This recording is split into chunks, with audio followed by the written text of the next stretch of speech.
Have you ever met anyone who genuinely believes that the American government was responsible for the attacks on 9/11? It's a bold claim, and at first it might even be worth considering, but once you look at the facts, the theory quickly falls apart. Today, I'm going to break down the key concept and ideas behind the 9/11 inside job theory and show you why the evidence does not support this claim at all. By the end of the video, you'll understand why this theory isn't just blatantly wrong, but also very, very disrespectful to the people who were affected by this tragedy. So, what does 9/11 being an inside job entail? Some conspiracy theorists believe that the planes that hit the Twin Towers were not powerful enough to take the towers down on their own. Instead, they believe that the American government had a secret controlled demolition plan, which is the real reason the towers collapsed. In addition, they also believe that the Pentagon was not hit by a plane. They believe it was hit by either a drone or a missile. And finally, they believe that NORAD, the North American Aerospace Defense Command, stood down on purpose. In short, they believe the government either planned these attacks or let them happen to justify more surveillance and more wars in Islamic countries. Now, let's debunk these claims. In regards to the Twin Towers, conspiracy theorists love to mention that jet fuel can't melt steel beams. And that's true, it can't. But the thing is, it doesn't really need to. According to the American Institution of Steel Constructions, when steel reaches temperatures close to 1,100 degrees Fahrenheit, it loses half of its strength. At even hotter temperatures, like 1,800 degrees Fahrenheit, steel loses up to 90% of its strength. Inside the Twin Towers, the temperatures reached up to 3,000 degrees Fahrenheit. It's no wonder steel beams collapsed.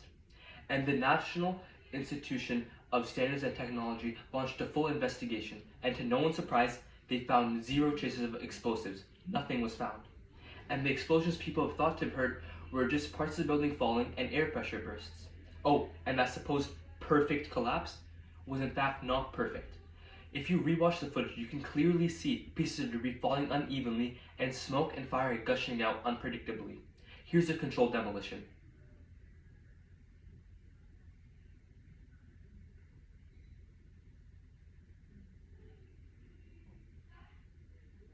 Now let's look at the aftermath. And here's the aftermath of 9/11. The difference is obvious. 9/11 was not a controlled demolition. Now let's move on to the Pentagon. People believe the Pentagon was not hit by a plane because the damage was caused was too little. They think something like a drone or a missile would be more realistic. But I'll let you be the judge of that. There were hundreds of eyewitness reports who all witnessed the same horrific sight. A commercial jet, American Airlines Flight 77, flew straight into the E-wing of the Pentagon. Not only were the plane debris scattered all over the area, but the black box of the plane was also discovered. The black box contains two crucial recording devices. The flight data recorder, which records the details such as the flight speed, altitude, etc., but also the cockpit voice recorder, which records communications from inside the cockpit and even radio communications. The passengers of the planes were also identified. So why do people still think not a plane, but a missile causes damage? Well, it's mostly because of the low resolution pictures that were spread across the internet when the plane first hit. But also, think about it for a second. If the government really faked a plane crash, why would they go through all the trouble of faking 100 eyewitnesses, causing damage to their own property, and sacrificing more than 100 of their own men? It just doesn't add up. Another popular theory is that the military had enough power to stop these attacks, but simply chose not to. This would allow them to launch war in Islamic countries while also gaining resources and expanding their global influence. And the second reason was to increase both military and political power, as after this tragedy, the people needed someone to rely on. They needed a leader. But back in 2001, NORAD's defense systems were not designed for hijackings. Instead, they were designed for out-of-US airspace threats. For example, the 9/11 Commission report says that not only were there multiple major communication breakdowns, but there was no real protocol set for instances like these. Jets were scrambled, no one had any idea what to do, and by the time there was a plan set in place, it was already too late. If the evidence is so obvious, why do people still believe in such theories? That's a complicated answer. It has more to do with psychology rather than politics. After a horrible and traumatizing event like 9/11, people look for the meaning. They look for a villain to point at. They want more than just 19 guys with box cutters who got through. Believing the government lets them think they're in control, that they figured out something no one else has. It's comforting. But it also taps into the historical mistrust of authorities. It's hard to believe what the government is trying to tell you after the huge Watergate scandal and all the misinformation about the Iraq War. Questioning things isn't necessarily wrong.